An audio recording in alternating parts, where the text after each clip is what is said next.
Thank you once again, Singapore Computer Society, Kim Fat, and all of you for inviting me this morning to share with you all about digital business transformation and also specifically global IT job trends. And I'm very fortunate to have Heng Song to join me as well. Right, because between the two of us, I think Heng Song is going to be even more relevant to you all than I do. Later I'll share it. All right, because he have been so while we have worked in Singapore once before. Right, he went on to specifically IT manpower company. All right, so for the past 10 years, he have been working with all the different IT departments, CIOs, and helping them, all right, to provide IT manpowers. For their needs. So he has the best and actually the most detailed and knowledgeable data and experience as to what companies are looking for. As far as myself is concerned, so for the past almost 10 years now, all right, I've been working for the company Gartner. So those of you that are not in IT industry, Gartner is the world's largest research and advisory. We are not consulting firm, but we're research and advisory. So we really research on the best practices, the technology, everything. And in turn, my day job is to work with the CIOs, basically, right? And saying how the problems they face into IT management, IT technology, trends, innovation, etc. How can we help them to solve their problem, right? Digital transformation is a key part of it. I have also been very fortunate to be associated with SMU, particularly the School of Information Systems. And I've been teaching for the past 10 years on a full semester course. Actually, the course for this year is on currently, all right? And in particular, I teach them on IT management and IT strategy. And particularly for the past 4 years, the students have been working on digital transformation strategy for specific selected sponsor. So we have DBS, we have OCBC, we have IDA, different government ministry, foreign affairs last year, for example. So they are not just taught on theories, but actually they work on actual problems and come up with a solution. The only thing I've always been very impressed by them because the students are very creative, very innovative, and they come out with very good and practical solution. So I'm coming from a practical point of view, right, rather than theory, just to set that. So I do have about I do have only 60 minutes, but I do have about 60 slides, so I'm going to run through them very quickly. But it's okay, you have Q&A. So this one is just the first part really give you an overview and hopefully give you a good idea of what digital transformation is about, what are the technology that's changing the world. Literally today we are talking about technology changing the world, disrupting businesses, including government, right? But give you an overview, then we talk about what are the global job trends for IT. All right, because my company, Gartner, we do research in that area. We know what is happening in the world. And we'll show you some slide on that. Then we'll come back to Heng Song, who then really touch on Singapore. All right, so what are the trends in Singapore? And what are the jobs in demand? And the good news is most of the job in demands are still what we are seeing today, that most of you are experienced with, right? And then lastly, I think what you want to really take away from this session is really, so what do I do about it? Right? All these are knowledge, but it might not work for me. Right? So one of the things I have been thinking about is, so if in terms of job upskilling, all right, a skill upskilling, right, other than go and do a master course, what else can you do? Right? And then about managing change, especially life disruptive change. Right? How do you do that?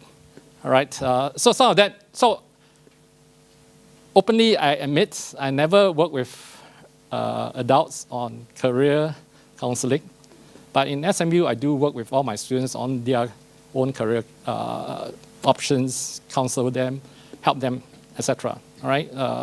On the other side of the equation, the other extreme, right? So I'm not equating any of you with that, is I've been also volunteering and working with drug addicts in their halfway house for the past 40 years. Right, but that is really the other extreme situation. I have not done anything in between, so I want to admit it up front. Okay, let's get going. So one thing very quickly, Fortune magazine, and by now, when I showed this slide 4 years ago, probably it's new, All right, by now, when we say every business today in the world are going to be, is going to be disrupted by technology. Right? 4 years ago, people don't think so. They think my part of my industry probably is not going to be affected. But today, when we say that, including government, that they are going to be changed by technology, I think more or less people have came to accept that. Then the question is, how do you go about doing change? How do you make change works? And how, as individual, we can leverage on that. Right? So one of the things I always tell my students, why I'm teaching this course is I'm giving them the tools and the methodology of coming up with a digital transformation strategy wherever they go to. Right? Whether they go to a startup, whether they go for an established organization, they now know if they are being interviewed and say, can you tell me how do you do a digital transformation strategy? They can at least explain, if they attend the course, by course carefully, they can explain from A to Z what they need to do. All right? So, Jeff Immelt, CEO of General Electric, he stepped down recently. Right? This is the most interesting quote I came across. You go to sleep last night in an industrial company, and you wake up as a software and analytics company. So General Electric is well known in the world to be number one industrial company, right? So they make jet engine, right? Electricity generation, automotive, etc., etc. And they are either number one or number two in the world. And they have been around for more than 100 years. He started life when Edison invented electricity and light bulb, right? But for him to say that I'm going to change from an industrial company to a software and analytic company, that is really disruptive. That is really transformative, all right? And I'm not going to give you a lot more detail, but if you are interested in the Q&A, I'm more than happy to add on to all this. All right, as just now I said, my aim is so we are going to cover between me and Hin Song on the 4 areas, right? What is this digital transformation strategy? So I'll give you a concept, why it matters, global IT job trends, Singapore IT job trends, what can you do, right? And how do you manage life disruptive changes? So what is digital transformation, business transformation, and why it matters? So Gartner have a definition for this, all right?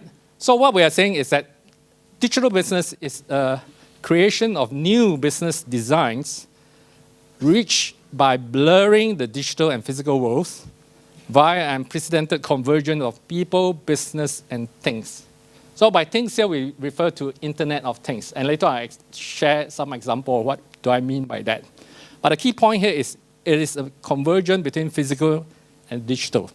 And the best example, or simplest example that I can think of is this particular picture.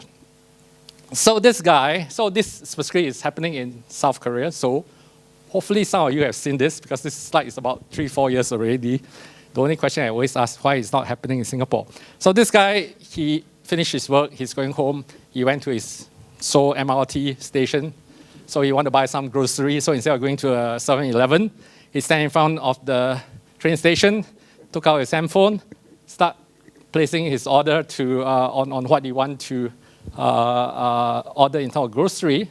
And after that, I suppose it will be delivered to his home. I know Singapore got RedMart. You can use your mobile phone, and nowadays you can order that as well.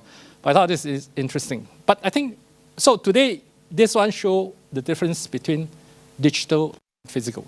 Because you're not inside a physical supermarket anymore, right? Just a panel, a picture of grocery, and then using your handphone, you just click, click, click, and you're done.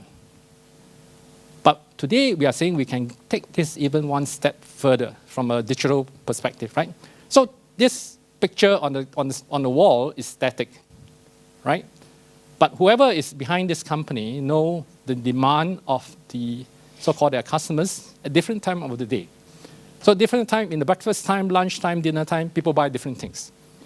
So if you change this piece of so-called poster to one of, say, LCD screen, LCD, LED screen, right? You can actually literally, based on your analytics, right, your big data analytics, and say, what are my customers looking for at different time of day, different day of the week, different month of the year, and I can put what is in demand on the screen at the right eye level, etc., etc. So today, you can change to that level of details, right? And then you can drive your demand, drive your business even more so, right? So this is one example of what we mean by blurring of physical and digital. And the technology behind it, all this, right? When you talk about digital technology disruption, so Gartner put it into 3 stages: nexus of forces, digital business, autonomous business. So on the nexus of forces, we have been talking about it for the past 8 years at least. We have mobile technology, we have cloud technology, we have information analytics, and the past week, social computing, right? We know social media is changing the world. Sometimes not the way we want it, but it is changing the world, all right? And business is taking advantage of social media, all right, to drive their business as well. Then about 4 or 5 years ago, we introduced the additional one, Internet of Things, 3D printer, wearables, etc. And definitely in the past few years, we also see the next generation of AI, artificial intelligence, all right? So we call them smart machines. They are robotics, cognitive agents, autonomous machine, drones, etc. So all these are the underlying technology that is making all these changes happen. But we're not saying it's just one of the technology. Right? We're saying it's a combination of all this technology that are making all these disruptive changes happen. So I'm going to give you some example, very specifically, all right, on some of this technology. So first example is big data and analytics. So a lot of people talk about analytics, and later on we say analytics is selected by Singapore government to be one of the top 3 areas Singapore is going to focus on. All right, so that's why I'm going to show this. But to many people, especially from IT guys' perspective, right, Gartner say analytics fall into 4 categories nowadays. You got your descriptive analytics, you got the diagnostic, you got the predictive, and you got the prescriptive. Right? So descriptive basically say what have happened in the past. Diagnostic, why did it happen? Predictive, what will happen? And prescriptive, what should I do? And all this analytics take in data on the left to help business drive their decision, to help them drive specific action that will drive their business. On the private sector side and on the public sector side, right, we have seen huge changes. And later I'll give you one example on how that happens. And be clear about it, until today, most businesses are only concerned about descriptive analytics, right? You look at Wall Street, you look at financial reporting, it's all about past 3 months. All right, what happened in the past 3 months, what happened in the past 3 years, past year, all right? You always report on the past, but you never do anything about the future, right? So today, when we talk about the standard BI analytics, we are still talking a lot on descriptive, right? It's about the past, and I won't be surprised even today, 95% of all analytics done are on descriptive. But I think the more interesting part is really about predictive and prescriptive. And the good news is I'm seeing a lot of progress in the past 3 years in this area. So one very specific example is this predictive policing, right? There's this software called Predictive Policing, and it was used in LA police, and I can tell you it's done in Singapore as well. So what is the business problem we are trying to solve here? So one of the biggest problems every country, every city has, or almost, in the world is that no city or no country have enough policemen. And the question they are always asking, if I have a limited number of policemen, where should I deploy them? In which part of the city should I deploy them? So that the ultimate objective of policing is to reduce crime. Right? Just be clear. Business objective is to reduce crime. I got limited number of policemen. Where do I deploy them? So this company, Predictive Policing, came out with a software on predictive analytics. So they took in historical crime data, location, but the more interesting, they throw in weather, they throw in festival, they throw in quite a number of parameters. And then they came out with a recommendation to the police to say, given this number of policemen you have, these are the places you should send them to. Right? So to be effective. And the interesting thing for LA is after they have done the pilot, they have literally a drop of 33% in burglaries, 21% drop in violent crimes, all right? And for those controlled areas that are not using this, they actually have an increase, right? So they have a controlled area where they try this out, another controlled area where they didn't try this out, and it was clear that good result came out from this. And I can tell you, predictive analysis is being used big time now, right? Across many private sector and public sector. This is just one example, right? And the most interesting, the very first example, and you can Google it, was about computer predicting whether a woman is pregnant or not. So if you just Google that, you'll see the story, all right? But that was a 10 years ago story. Still very interesting. Sync power. So I want to use this example to talk about Internet of Things, right? When I was in Sync Power together with Heng Xiong more than 10 years ago, one of the things I learned very quickly was, actually we have one of the best quality power supply in the world, right? Except we take it for granted, right? And one of the KPIs that's used to measure this is called the number of blackout minutes per citizen per year, right? And for all intents and purposes, I'm not sure about you. Personally, I've not actually faced a blackout in the past 10 years. But in Singapore, when we measure this across the world, right, it's not we measure, there's an industry body. Singapore is the only country in the world that hit Six Sigma. By Six Sigma, some of you know quality, right, is about 3.4 errors per million. So if you have 1 million operation, you are only allowed to go down for 3.4 minutes. So a million minute is about 2 years. So in the 2 years period, you can allow to go down for 3.4 minutes. The mere fact that most of us have not even experienced it for the past 10 years show that we are even better than that. But one of the problem, our board told us, you manage to achieve this high quality, they use the word, because you as management have gold-plated the whole infrastructure, right? So one of the things we do, which you might not be aware of, we bury all our electrical line. So our telecom line, our electrical line is all underground. And we are not in Singapore, we're never affected by weather, right? Most countries, when they have a blackout, is because the wind, the typhoon just blown away their electrical cable and the pole, and they are blackout. We don't. The other thing we do is we have double redundancy, right? For example, your power station, right? Your power electrical transformer, right? So at the end of the day, there are at least 2 supply coming to your home or your area. So if one get cut off, the other one continue. But then the board give us a challenge. Good, you hit Six Sigma.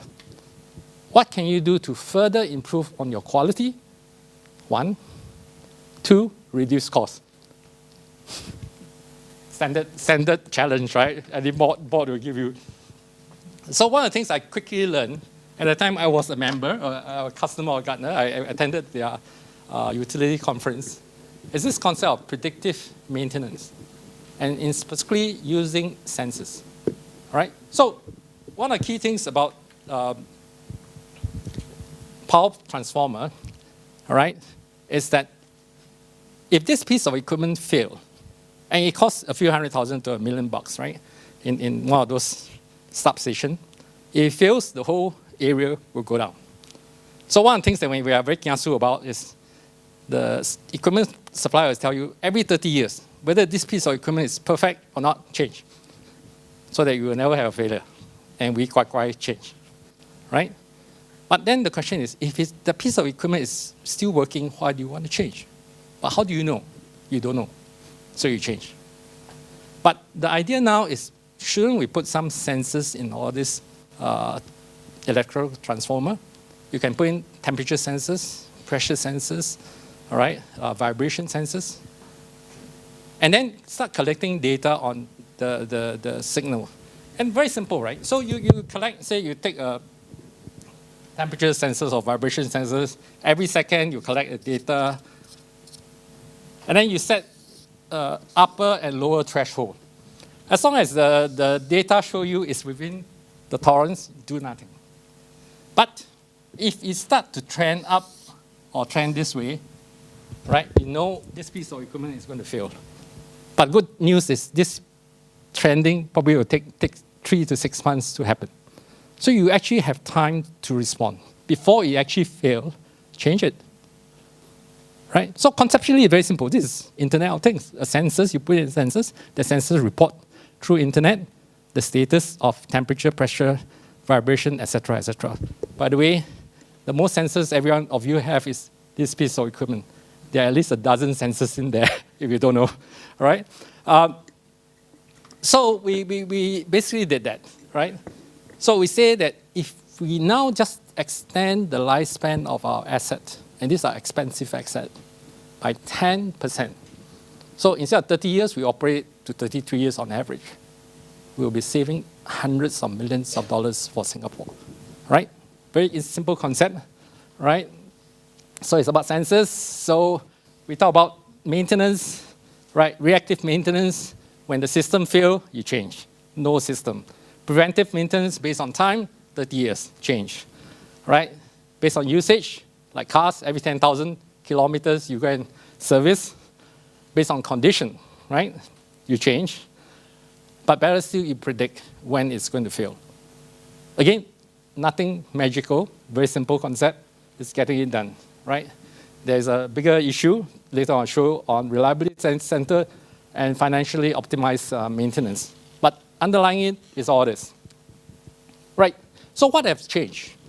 Why suddenly we are into this whole thing about Internet of Things?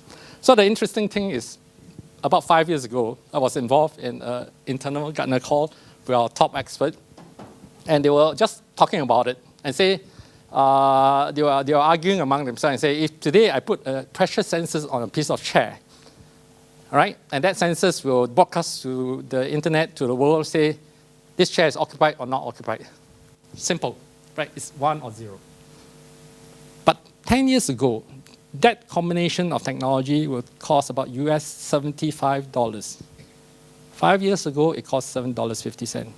Today, $1. Just to put in that sensors and the ability to broadcast to the world. So guess what? With $1, if you're a chair maker, you might as well put it into a chair, right? Because you then can now change your business model. Up to now, you only sell chairs, right? If you're a good office chairs equipment supplier, you can tell your customers, don't worry, you don't have to pay me capital costs. From now onward, we'll monitor the usage of your chairs. If you need more, we'll put in more. You need less, we'll put in less. We will charge you according to usage instead of upfront purchase, capital cost. All right, so you can even have a simple things like chair as a service. Right? We talk about everything else, but we can talk about chair as a service. But just as interesting as this company called Babulal, it is a tennis racket manufacturer. And what they did, this company was put a sensors on a tennis racket, and they start to measure when you start playing your tennis game.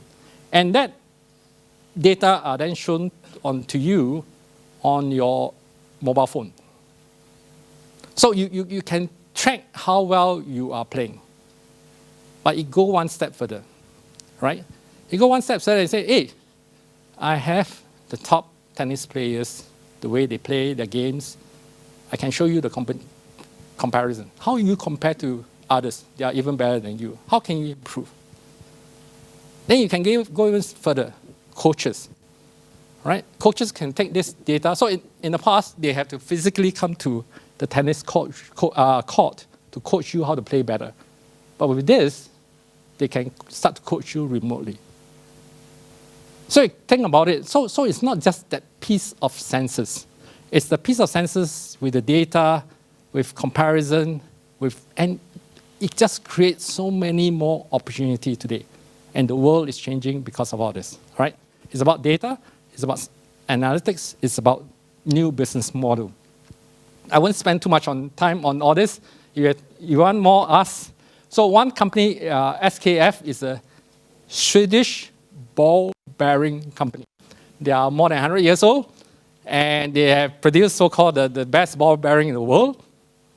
Unfortunately, about 25 years ago, they started to realize that the Chinese supplier is undercutting them. Right? They can supply as good, much cheaper, so their business is going away. So they start to say, hey, I need to move away. I still produce ball bearing, but now I'm changing my business model. Right?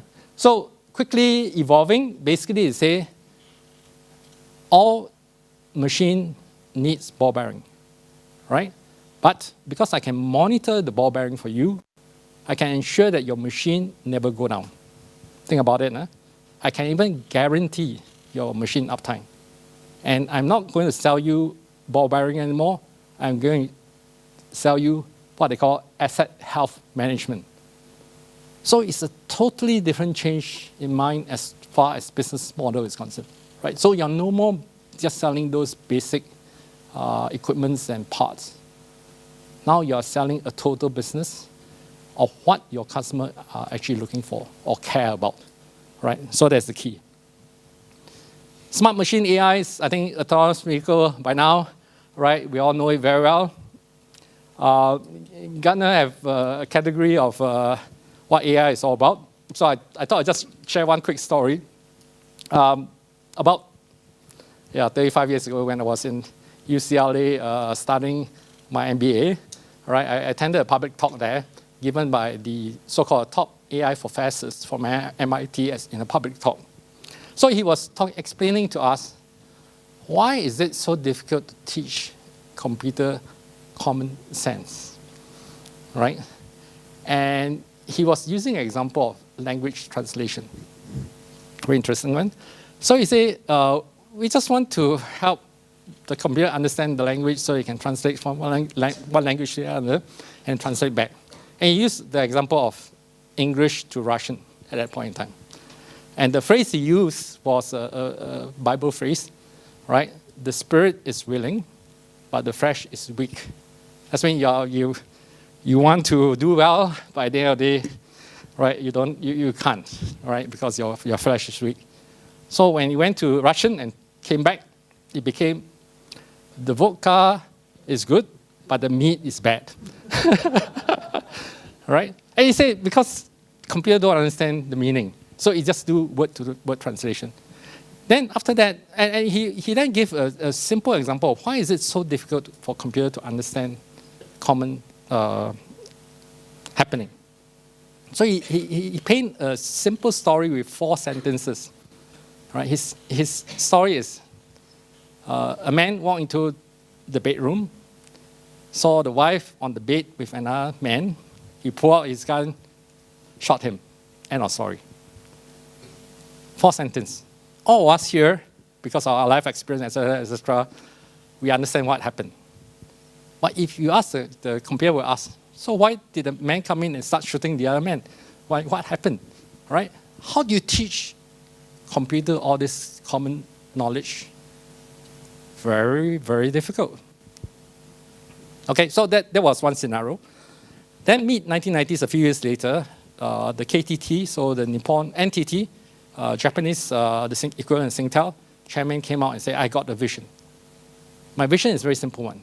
One day, someone in Japan pick up the phone, speak in Japanese. The other party is American. In America, speak in English.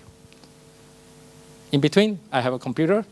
The computer will understand what the Japanese is speaking about, do real-time translation, outcome English on the other end, and likewise the reverse. They say, based on everything we have seen,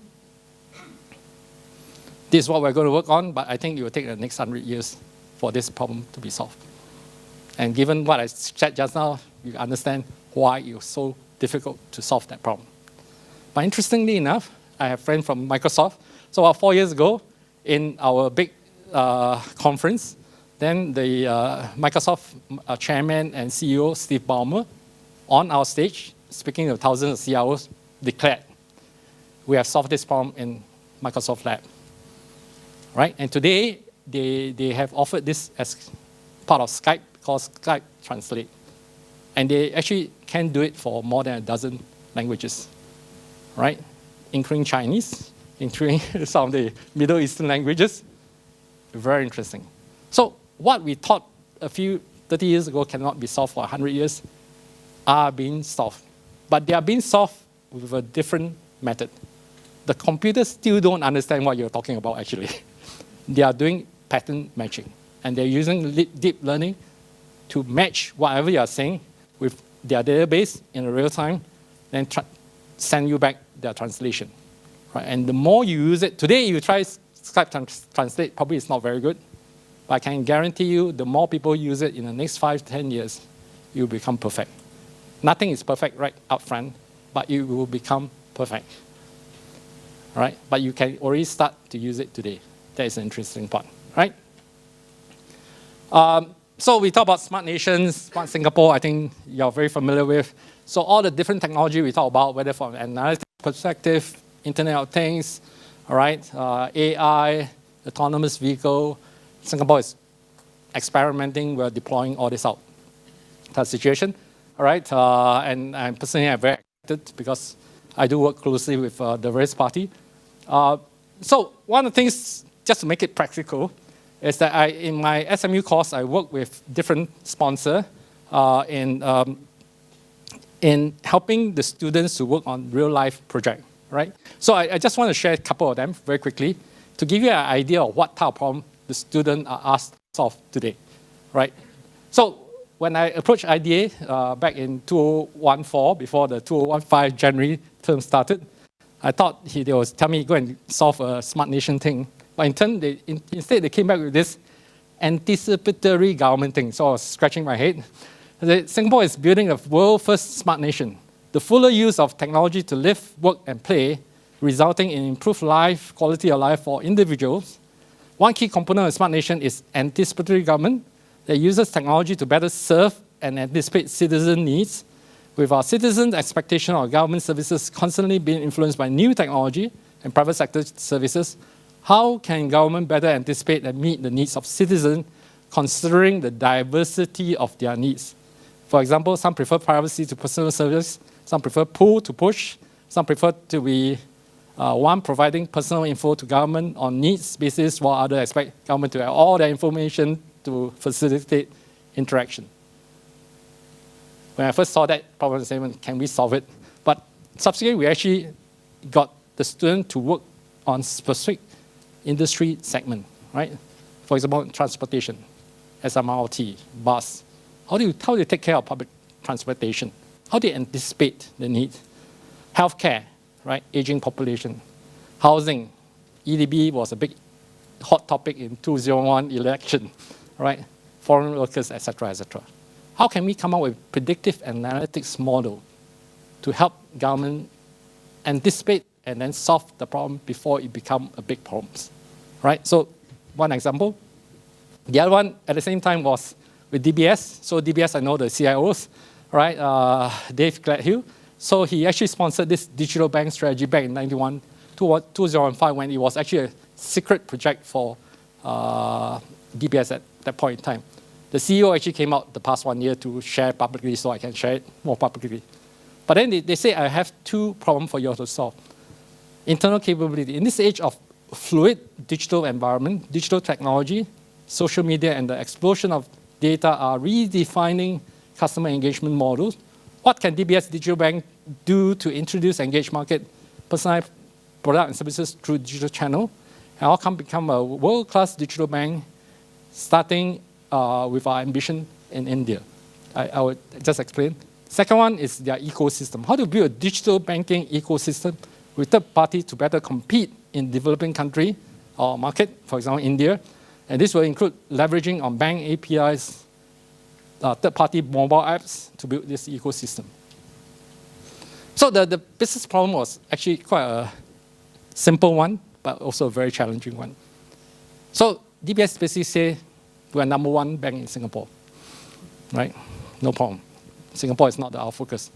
But we have ambition to go after developing country, and one of them is India. In India, we are nothing, right? I was told, right, the biggest bank in India, right, I think it's Bank of India, have 1 million branches, physical branches. DBS have almost none, right? So how do I go and attack? So the question about this, so we actually work on this digital bank strategy. What's the difference between online bank, mobile bank, and digital bank? Most people equate digital bank to online bank and mobile bank. But I can tell you, digital bank is a totally different game. It uses API, it builds an ecosystem, you go and attack the market, not by just showing you have online presence or mobile apps. It doesn't work, right? So there's a strategy to that. The only news was at the end of that presentation, right? We have the MD of digital, DBS Digital Bank MD himself, Olivia, standing there. This was a highlight of my career in SMU because at the end of this presentation, he told the whole class, send me your resume, you want internship, you want a job, just send it in, we'll give it to you, right? So I will say, wow, and my student will say, wow, okay. So it showed that it can be done, right? Last year, we did chatbot, we did virtual personal assistants with Ministry of Foreign Affairs. Again, the student came out with a solution in solving their problem. Okay, quick one, I'm Chase. Global job trends, right? So that is the concept of what is happening, why technology is changing the world, how are they changing the world, right? And the truth of the matter, we are just starting. The world in the next 10, 20 years are going to change even more, right? For the good or for worse, not necessarily better. So just in the 3 minutes, I just quickly show you, and I need to pass on to Hing Song in regards to the global job trend. So Gartner, in a separate part of business, actually analyzed about 200 million IT jobs, right? And we indicate them by the size of the circle means the bigger circle, the more job. And the more intense color from the down, bottom row to the right, the more intense, the higher demand, okay? And then we have a different industry segment of IT jobs, from security to infrastructure to data analytics, business analytics, etc., etc. So I'll just run through this in 30 seconds, very quick one.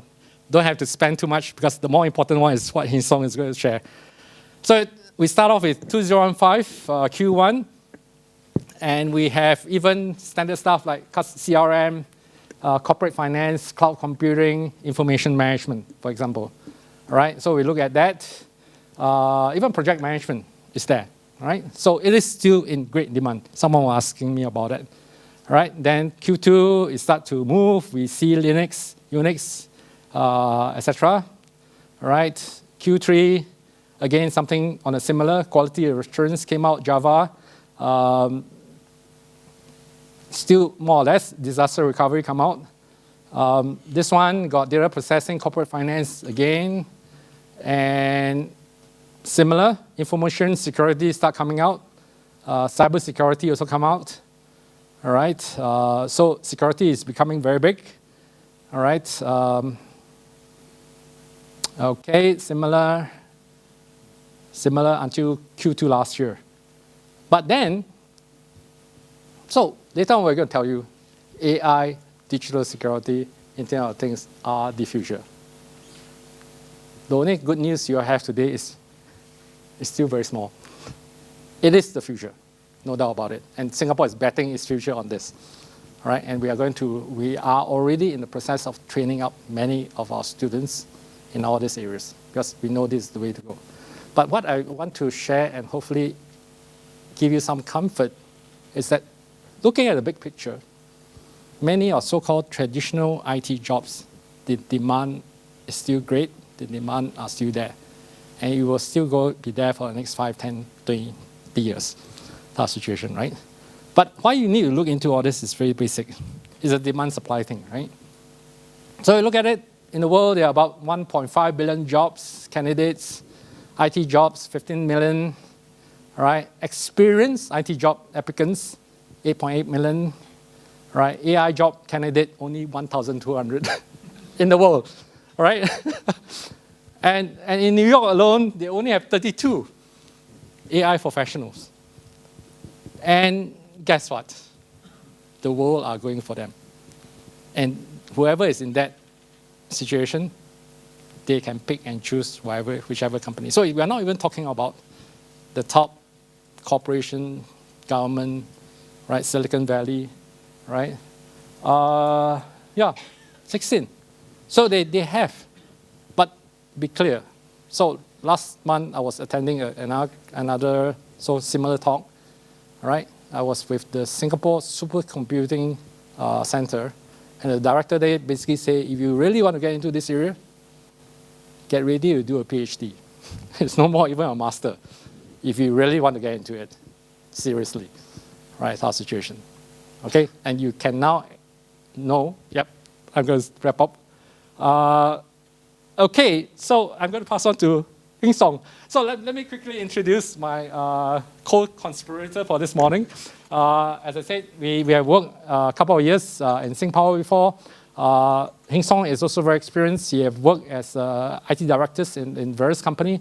But I think the most important, and he's going to share, is about his, you can set up, it's about the local demand for IT jobs. Right? I think that's where it is.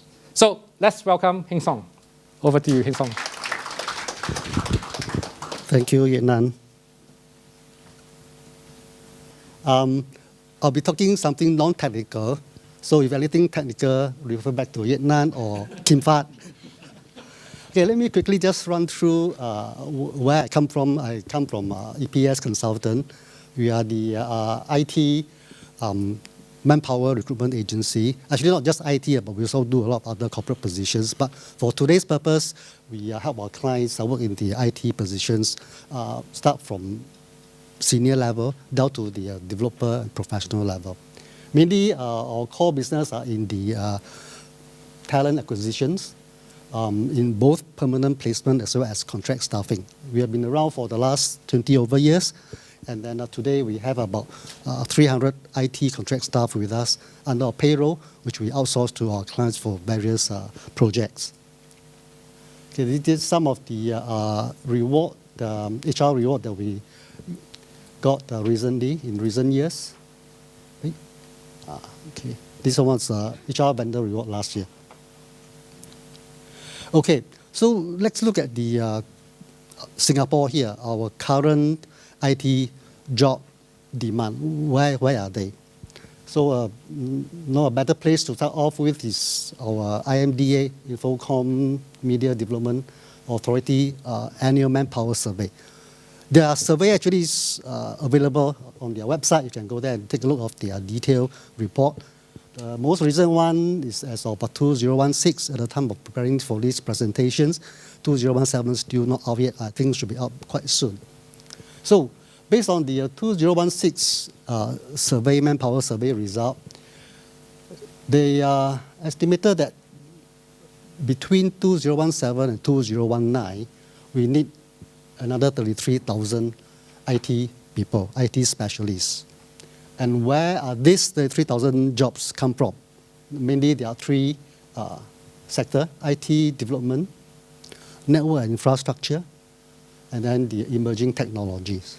Okay, we need 33 from 2017 to 2019. So let's zoom into the detail of each sector. You realize that the most chunk of the job demand comes from the IT development sector, 27,000 for the next 1-2 years. By the way, all this is available on the website, the detailed report there, so you can go there and take a look. And it's quite a simple report to look at. They also have a lot of definition and the methodology behind. So therefore, you realize that IT development role comprises positions like the normal one, project managers, software developer, enterprise system architect. By the way, in the course of our work, we realized that very few qualified enterprise architect or system architect that are available in the market, or that people are looking out for this kind of. There are a lot of demand, but there are not many qualified people around. And these people basically tend to come from big organizations, and they also TOGAF certified, good qualifications and good have a very good experience in looking at the enterprise in terms of their overall IT architecture and to be able to re-engineer it and to be able to re-architect it. Business analyst, DBA, and IT auditor. IT auditor also based on our experience is some positions that are so not many qualified pool of candidates available. And normally client would ask for certification like CISA qualifications. Some come from IT background, some come from audit background. So the next sector is your normal, a lot of you come from the IT sector. So the typical infrastructure, network, server admin, network admin, virtualizations, all these also pretty much in demand. 3,000 for the next 1-2 years. And of course, started to evolve into cloud operation as well. Okay, emerging technologies is the least in demand as of now in terms of security, in terms of data analytics, like what Yunan has just shared globally, also there's a trend. These are the things that are coming up. Every day you hear in the newspaper or on the news, IoT, data analytics, robotics, cybersecurity. No, these are things that are coming, but in terms of demand, as you can see, even for the next 1-2 years, compared to the last two sectors, they are still not so much in demand as compared to the traditional one. So the good news is that our so-called traditional, conventional IT jobs in application, in infrastructure, are still very much in demand now. Okay, so this is the chart putting all together. The demand here is defined as those are in employment as well as those vacancies that we just talked about. So as of June last year, you can see the IT development plus the network infra comprises about 66% of the total demand. And then the rest you have your emerging technologies, your IT management, and the sales and operation as well. Okay. So now that we have an idea of where the job demands are, so next let's look at our current industry movement, not just the IT industry movement. 2006 government budget announced industrial transformation program, and then a future economy council is formed. It's tasked to oversee the implementation of the industry transformation map. So there are 23 of these ITM to transform the various industry sectors. I share with you, again, IMDA, November last year, released the transformation map, which is to prepare Singapore for the digital economy. Now, the three main tasks that are set up. First is to build up our workforce in the technology area like AI, data analytics, cybersecurity, IoT. Again, these are the things that you hear of every now and then. The next task is to strengthen and prepare the next generation workforce for future jobs. Again, you hear about these future jobs, future skills. We need to reskill and we need to upskill every other days, right? And because this is the way that our government and IMDA taking this initiative of preparing our next generations for the future job demand. Now, notice on the third point, guiding companies and workforce from other sectors in adopting digital technologies. So it's not just the IT industry that you see these technologies are going to be in demand, but also other sectors as well. So not just within the IT sector, but all the other sectors are also be encouraged to adopt the digital technologies. So in terms of job growth and demand, with this skill, it will be very popular in future, in times to come.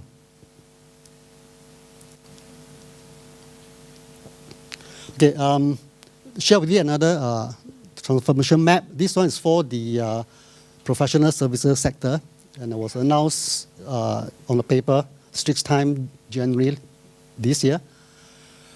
Now, professional service sectors cover sectors like engineering services, consulting, architecture, legal, and accounting.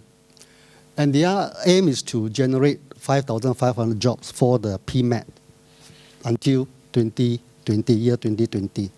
Okay? So this is one of the objectives. And then you note that the intention also is to equip workers in skills such as data sciences, data analytics, and AI. Now, so this skill set, you can see that it is permeated through different industry sectors, not just in IT sectors, but even the professional services sector, they're also going to train their workers to equip with all these technical skills. And they are rolling out also the conversion program for the PMAT, the PCP, helping company to expand overseas and collaborate among the companies locally as they expand overseas.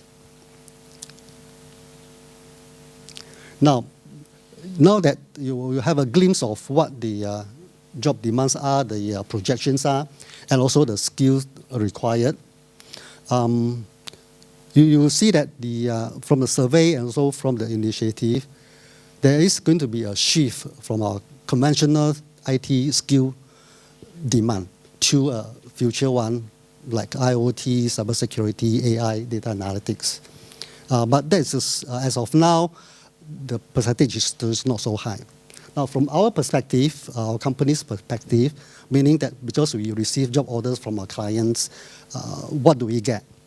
We are still getting a lot of job orders in the traditional IT area, applications, infrastructures, operations like help desk, support, data center, and IT auditors. So we're still getting a lot of demand today to help our clients to fill up their vacancies in this area.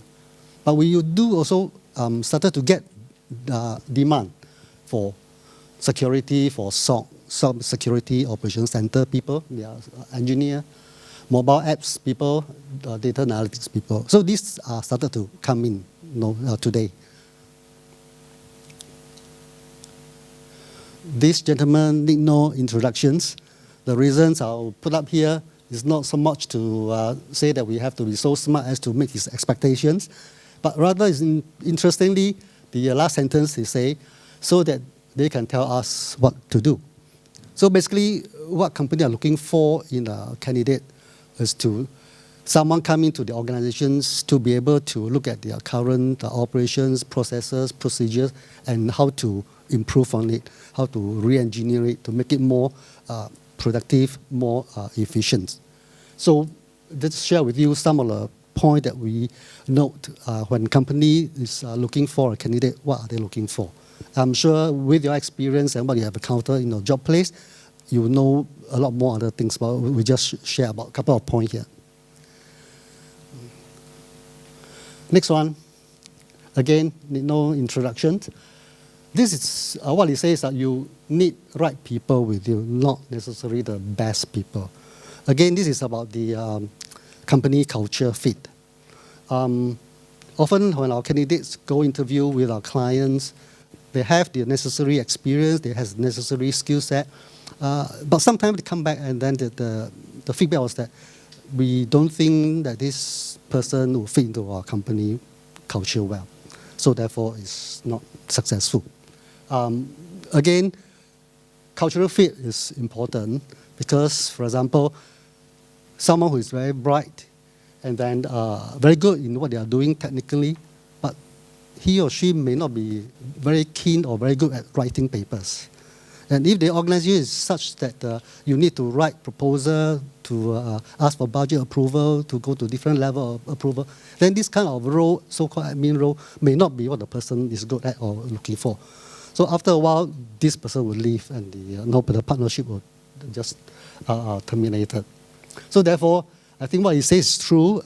Cultural fit in the organization and the candidate and different parties' expectations is important.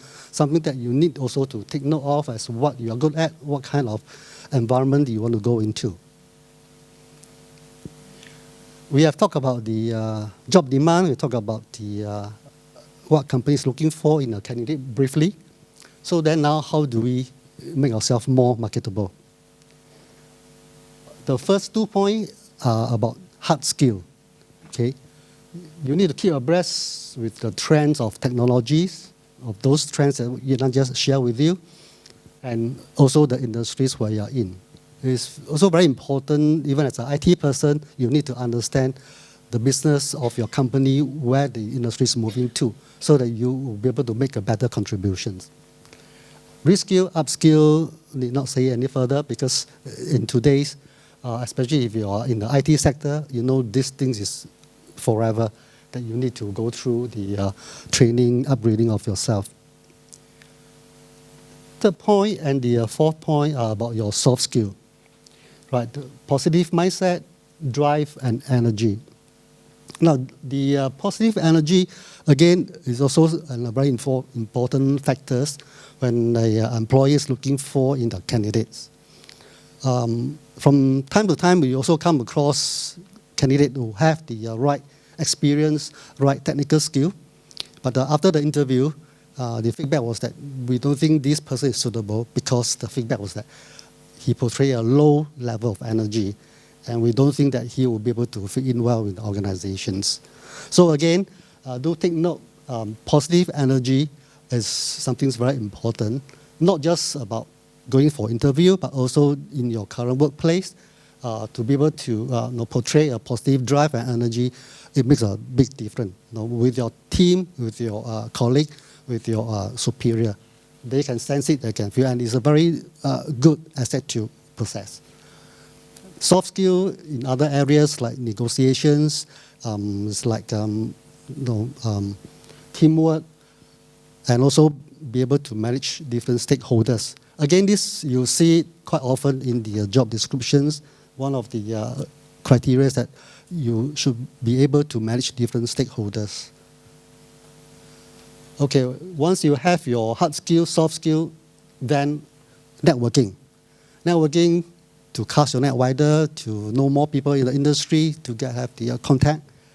So by going to events, seminars, or join professional organizations like SCS. So I commend you for coming here today, these sessions, that you get to know more people, and hopefully what we share with you is something of more beneficial to you as well. Someone once told me, when you come out to work, it's not so much of what you know, but who you know, which I find also very true. But it doesn't mean to say that what you know is not important. Okay, so the last three ability, multitasking, again, you see that quite often in job descriptions, that company are looking for someone who can multitask. Adapt at using technology, desire to try new things. Again, if you're in the IT sector, these are the key attributes to make a difference between you and the next candidates. Now you realize that the next generation of worker, or in the workforce, they are very good at these kind of things. Adapt at using technology, and they desire to try new things.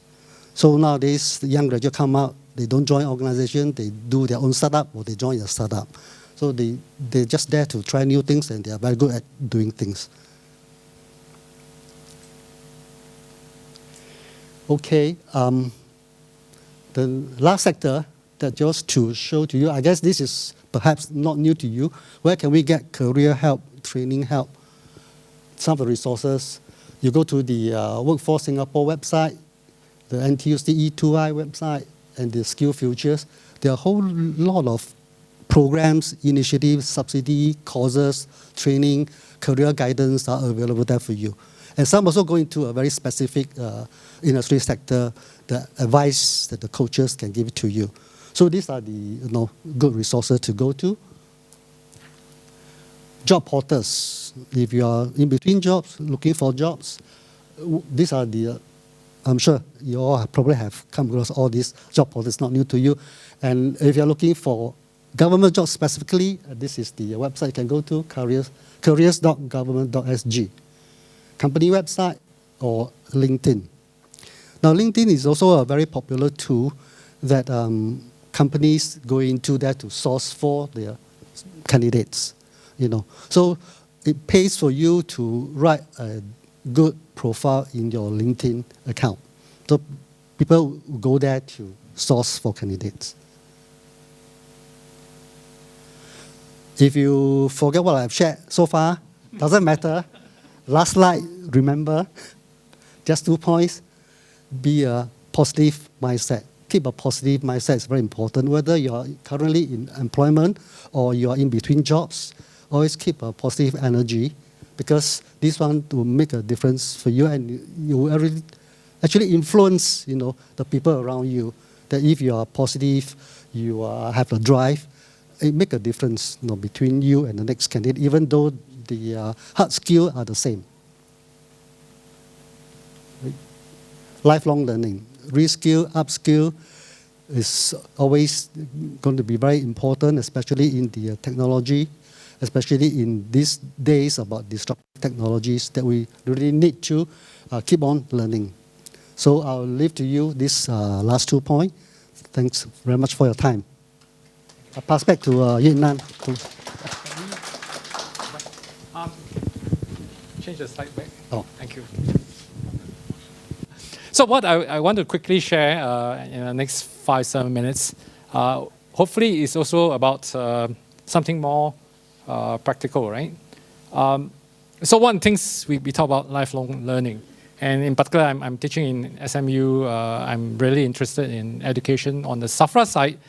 I'm also part of the education committee for the past 16 years, and this one I'll just show a bit what we're doing and the opportunity offered to you all. But I was thinking very practically, right? I'm not going to today tell you, hey, go and invest 50,000 and go and do a master's degree. I don't think that's practical, all right? But the one thing that I say is that you all are really fortunate nowadays.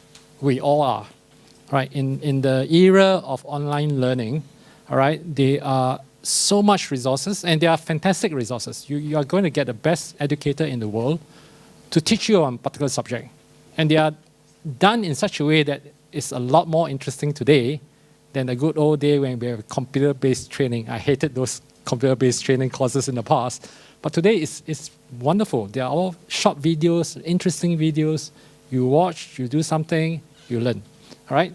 So I'm going to suggest to you the lowest cost option to the highest cost. Each of them have their place. All right? So online courses, I'll share a few.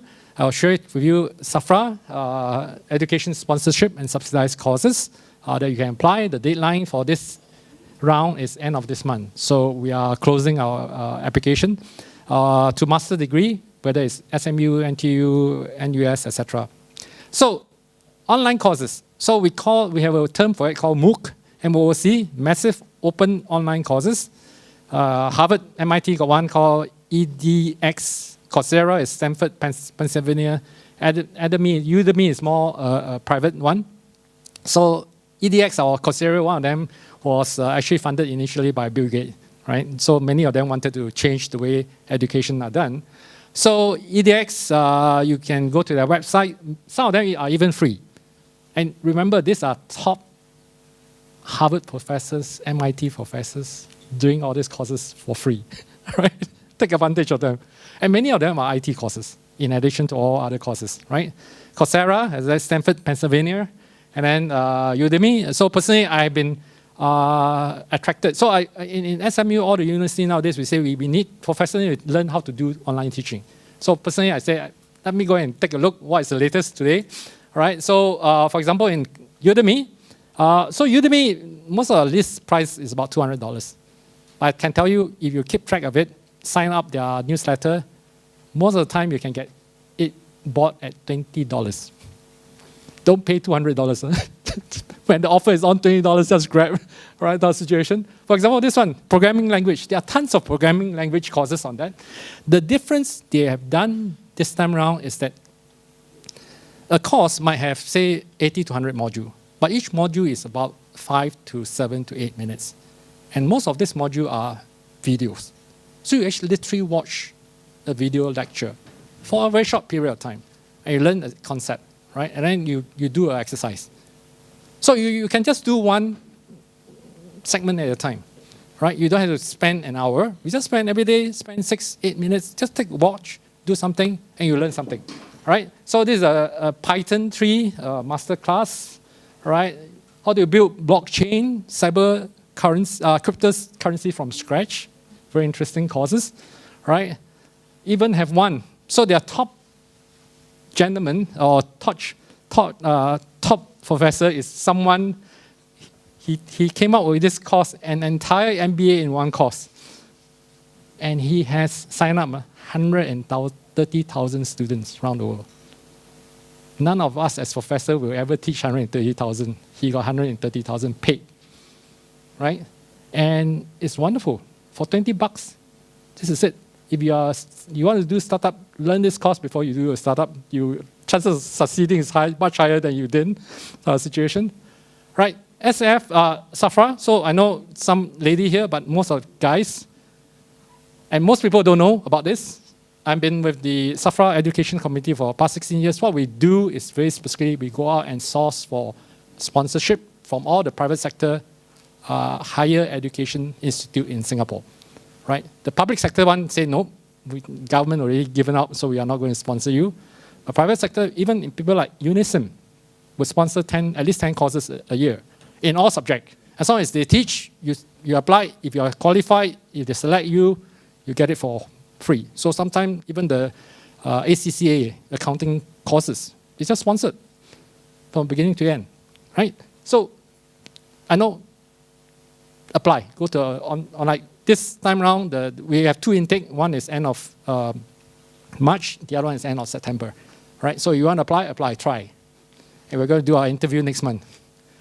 And definitely at the highest end, all the master courses, right? Whether it's SMU, NUS, NTUA, etc. Right? So if you really want to make a switch, a big switch, this is definitely one area to consider.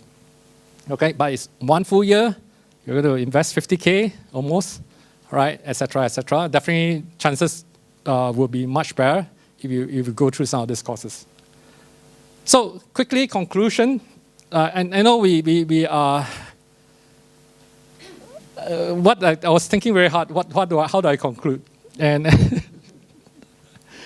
and it's always as part of my courses at SMU, my dean told me, Vietnam, you must include organization change management, right? Because the biggest reason for large IT project failures is because people don't want to change. All right, and because of that, technically the system can work. Ultimately, the system fails because the business and business user don't want to use it. All right, so that's one key part of it. But I told my students, so we have a methodology, Harvard professors John Cotter methodology of 8-step change. But the other part I told my students is really is about personal change. Actually, a lot of time it's easy for us to tell other people to change until you yourself have to change. then you start to realize that actually change is very difficult. All right, especially when there are life disruptive changes. And I was also close with a story. So Kim Fa and me was just joking about it yesterday that we all studied rojak engineering. So when I was sent to Oxford, they sent me on an engineering course.